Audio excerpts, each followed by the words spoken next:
아수르의 멸망을 구체적으로 보여주고 있는 나훔서를 저희가 보았고, 이제 마지막 끝부분에 와 있습니다. 니느웨라고 하는 아수르의 거대한 도성이 결국 망할 때 보니까 모든 백성들과 방백들과 대장까지 메뚜기 떼에 불과했다라는 거죠. 메뚜기 떼가 쓸고 가면 다 먹어치워버립니다. 그리고 남는 것이 없습니다. 다 먹으면 날아가 버립니다. 정치인들도 경제인들도 나라 이야기하고 애국을 이야기하고 정의를 이야기하지만 자기들이 뜯어먹을 것이 있으니까 그런 자리를 지키고 있는 것입니다. 지금 대한민국은 너도 나도 다 메뚜기 떼입니다. 그래서 지금 다 뜯어먹고 있고 우리 후손들이 살 것이 자원이나 주택이나 모든 경제 정책에 있어서 다 이제 마이너스로 돌아선 지가 한참 되었습니다. 메뚜기도 한철이라고 다 메뚜기 때가 되는 겁니다. 꽃이 필 때가 있으면 질 때가 있습니다. 열매가 맺을 때가 있으면 열매가 떨어질 때도 있습니다.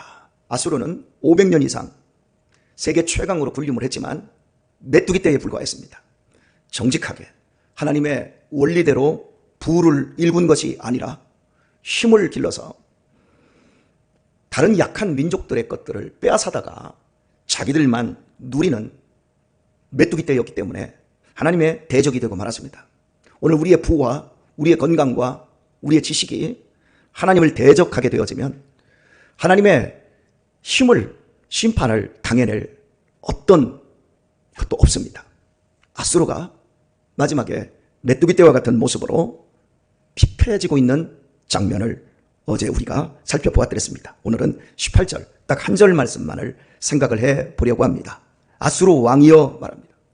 여러분, 아수르 왕이여라고 할 때 아수르 왕은 전 세계에서 가장 힘있는 왕이었습니다.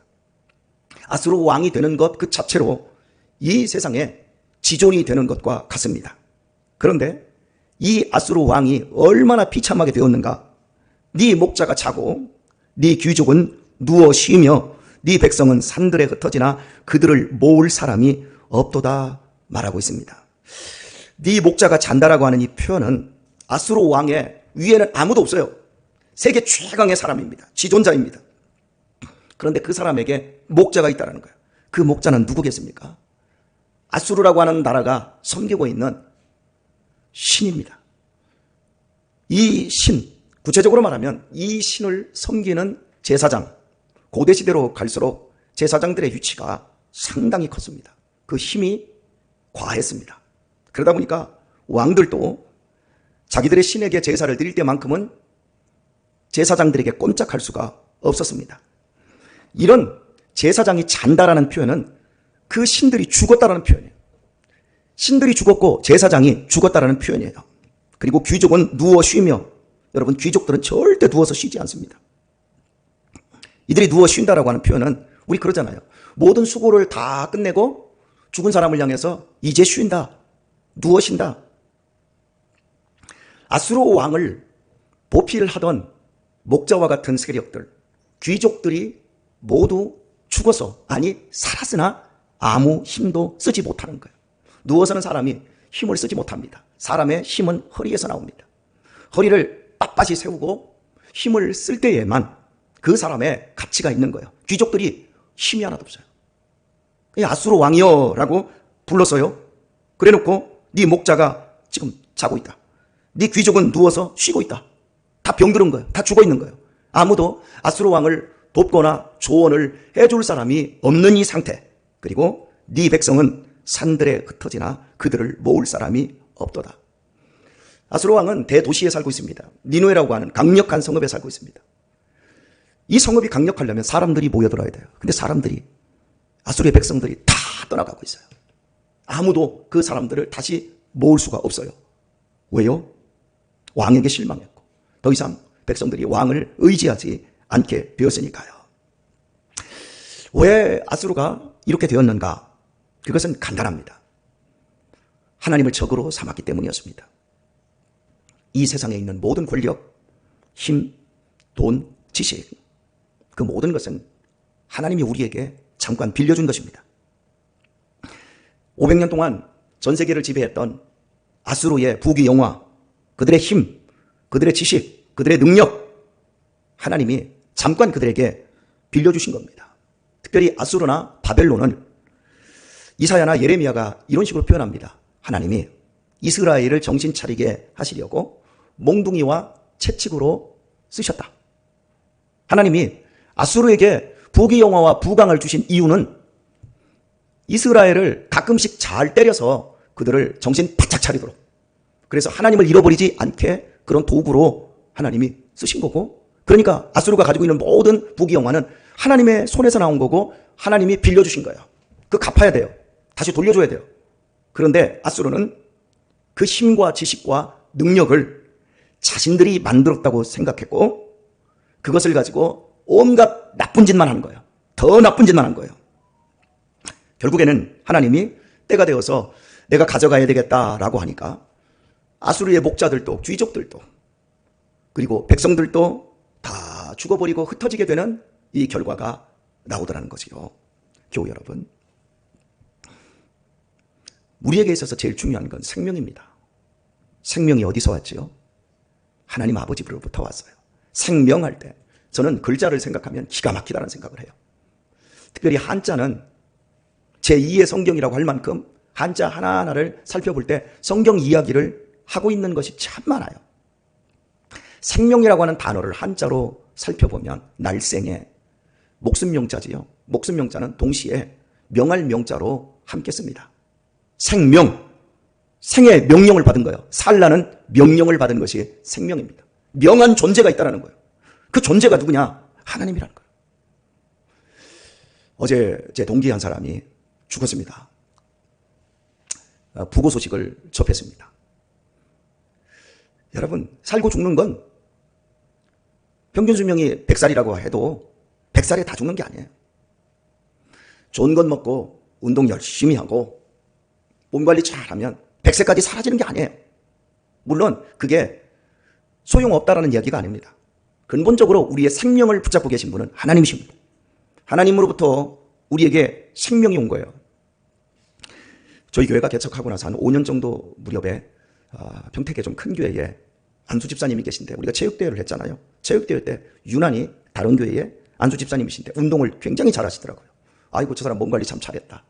그리고 저렇게 꾸준하게 운동을 잘한다. 저한테도 이 얘기를 하더라고요. 근데 그분이 저녁에 아내와 함께 배드민턴을 치고 땀을 펄펄 흘리고, 여러분 배드민턴을 늘 친 사람들은 이 몸에 건강미가 넘쳐나거든요. 배드민턴을 젊어서부터 친 사람들은 이 군살이 거의 안 붙어 있어요. 왜냐하면 운동량이 엄청나거든요. 그러니까 나이가 30대 후반인데 군더더기 살 하나 없이 젊은 사람이 아주 몸 관리를 잘한 거죠. 그런데 저녁에 아내와 함께 배드민턴을 치고 클럽에 가서 배드민턴을 치고 와서 먼저 씻고 거실에서 나 텔레비전 좀 볼게.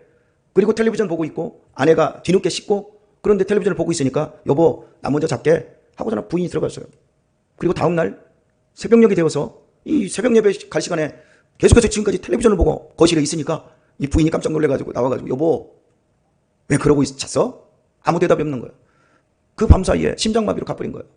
하나님이 생명을 걷어간 거예요. 그때 그 담임 목사님의 그 비통함, 참 믿을 만한 사람이고 성실한 사람이고 충성한 사람이고 그리고 미래의 장로님인데 그렇게 불러가 버린 거예요. 그 허망함을 그 목사님이 너무 힘들어 하더라고요. 결국 그 아내는 그 교회를 떠나서 다른 데로 이사를 가버렸어요. 왜? 여기 있으면 내 남편 생각이 나서 같이 못 있겠다. 여러분, 우리의 인생의 생명이 그런 거예요. 이 심장이 뛰고 있고 내가 오늘 내 눈에 빛이 들어와서 내 사랑하는 가족들을 볼 수 있고 내 귀가 들리고 있고 이런 소중한 것들 다 하나님으로부터 우리가 온 것을 우리가 내 것으로 지금 쓰고 있는 거예요. 우리에게 주신 것들 하나님이 다 닳아서 없어질 것도 있지만 다시 하나님 앞에 돌려드려야 될 것도 있어요. 우리가 이 세상에서 물질을 씁니다. 그 물질 될 거 아니에요. 그거 나중에 다 돌려줘야 돼. 반납하고 가야 돼. 아무리 많아도 다 반납하고 가는 거예요. 바르게 반납하면 영광스럽지만 잘못 반납해서 다른 방법으로 반납을 하게 되었을 경우에 그런 것들이 오히려 더 치욕거리가 될 수도 있습니다. 장례식이 끝나고 장례식장 안에서 멱살 잡고 싸우는 것도 봤고 상복을 북북 찢으면서 자기 형제들끼리 싸우는 것도 봤고 신우하고 올케하고 머리끄댕이 잡고 장례식장에서 싸우는 것도 봤고 별의별 모습을 다 봤습니다. 장례 치르는데 첫날 문상 받고 그날 저녁에 그 문상 조문 들어온 돈 첫날 저녁부터 나누다가 첫날 저녁에 싸워가지고 장남이 나 장례 안 치러 니네끼리 치러 갚버리고 별의별 것도 다 봤어요. 여러분 우리의 나에게 하나님이 빌려준 것 잘못 반환해서 이런 사태가 나서 그걸로 끝난 게 아니고 그날 싸운 것으로 끝나고 그 다음날 화해한 게 아니라 영원히 이 세상에 죽을 때까지 원수가 돼가지고 얼굴 안 보는 이런 형제들. 제가 이런 얘기하는 건 저 세상 사람들 얘기하는 게 아니라 교회 안에서도 그런 사람들이 많더라는 거죠. 우리 분명한 건 아수르 왕이요 세계 최대의 왕도 마지막에 아무것도 없이 하나님이 주셨던 것 다 걷어가자 완전히 빈털터리에 아무짝에도 쓸모없는 알거지 선지자가 되는 이런 장면 오늘 우리가 보고 있습니다. 우리는 붉은 흙덩이에 불과합니다. 우리의 재료가 흙이었어요. 이 흙이 가장 멋있으려면 가장 존귀해지려면 딱 한 가지밖에 없어요. 잘 빚어져서 좋은 모양을 만들고 잘 구워져야 돼요. 흙이 구워지면 그릇이 됩니다. 흙이 구워져서 도자기가 되는 거예요. 흙을 갖다가 대충 이겨서 대충 구운 것은 토기예요. 토기. 그냥 투가리 종류. 투가리하고 그러니까 독이라고 하죠. 그런 것들. 독이 다음에 자기가 있잖아요. 불의 온도에 따라 달라지는 거예요. 불의 온도가 약한 것은 그저 우리가 그 식당 같은 데서 해장국 같은 거 설렁탕 먹는 뚝배기 있잖아요.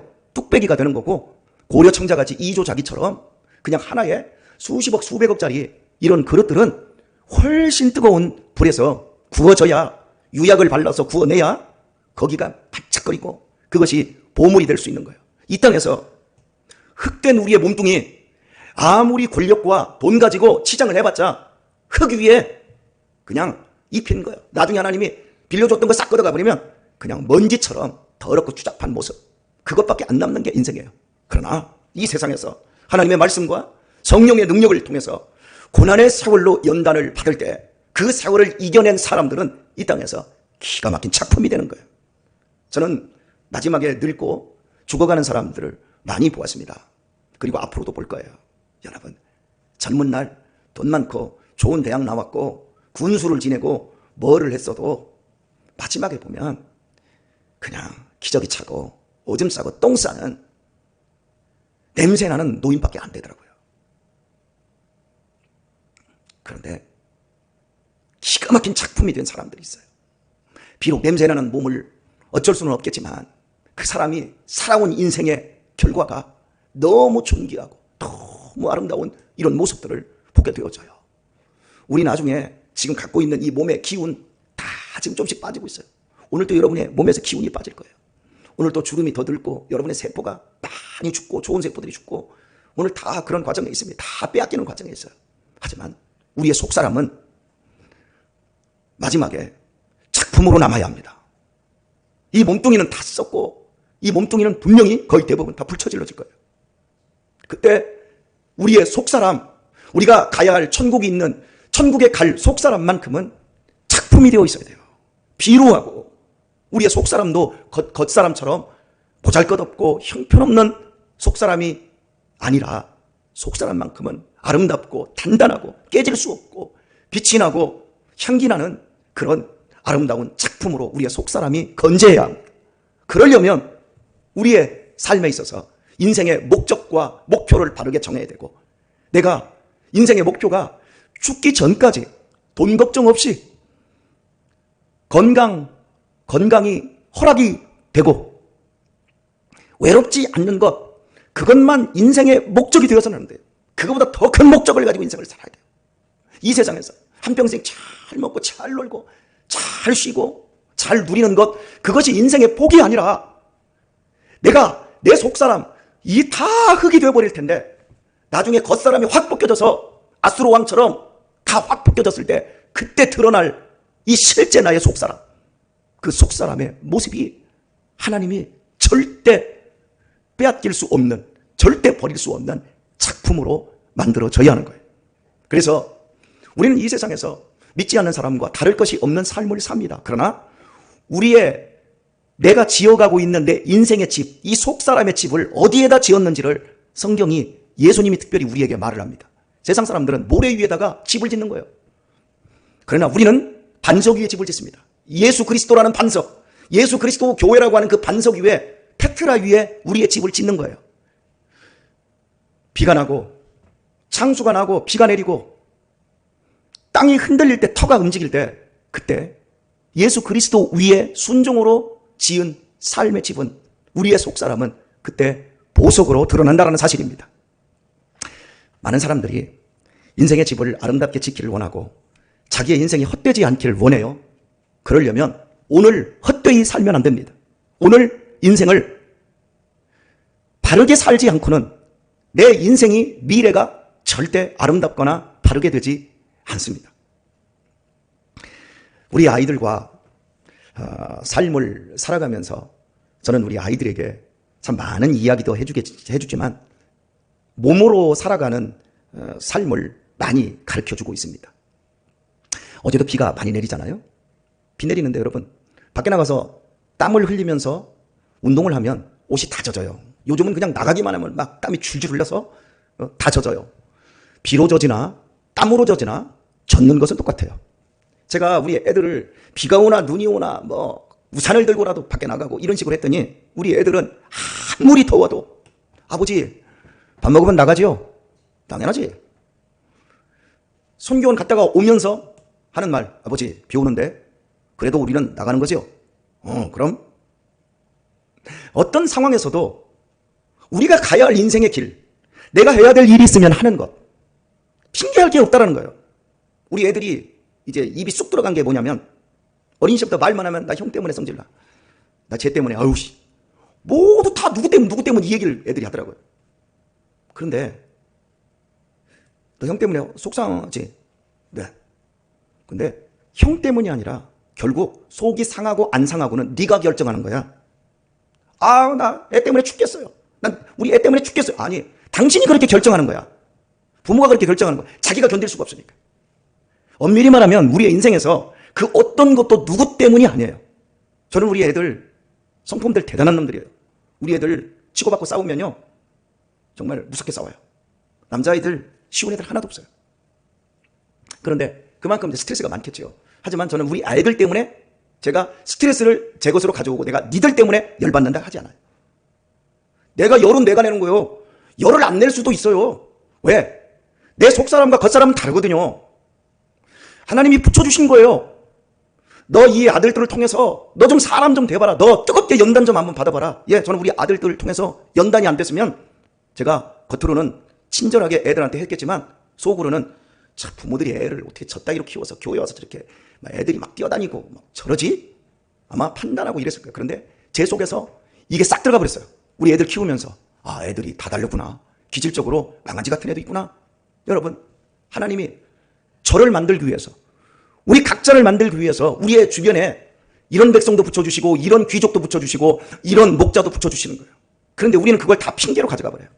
그걸 나에게 좋은 약으로, 하나님이 나를 좋게 만드시려고, 나를 연단시키려고 이런 사람들을, 이런 환경을, 이런 사건을 만들어 주셨지. 감사할 수 있으면 오늘 우리의 인생 속에서 우리가 이 겉사람을 벗어 던지는 날 우리 자신이 훌륭한 모습으로 드러날 수 있다는 사실입니다.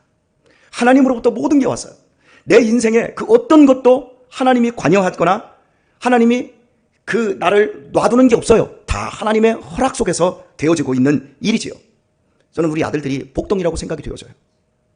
복덩이에요. 저로 하여금 깨닫게 하고 저로 하여금 좋게 만들었으니까요. 오늘 말씀을 맺도록 하겠습니다. 하나님이 여러분이 돈을 얼마나 벌었는지 하나님 별로 관심 없어요. 여러분의 자식이 공부를 얼마나 잘하는지 하나님이 별 관심 없어요. 예를 들어서 내가 운영하고 있는 기업이 오늘 돈을 얼마 벌어서 하나님께 영광을 돌린다? 그런 말 하지 마세요. 하나님 그거 별로 관심 없어요. 하나님의 관심은 하나님이 나와 더 가까워지기를 원하는 것이 관심이 있어요. 하나님을 알아가고 하나님을 닮아가는 일에 열심 내고 있는지 아닌지를 하나님이 더 바라세요.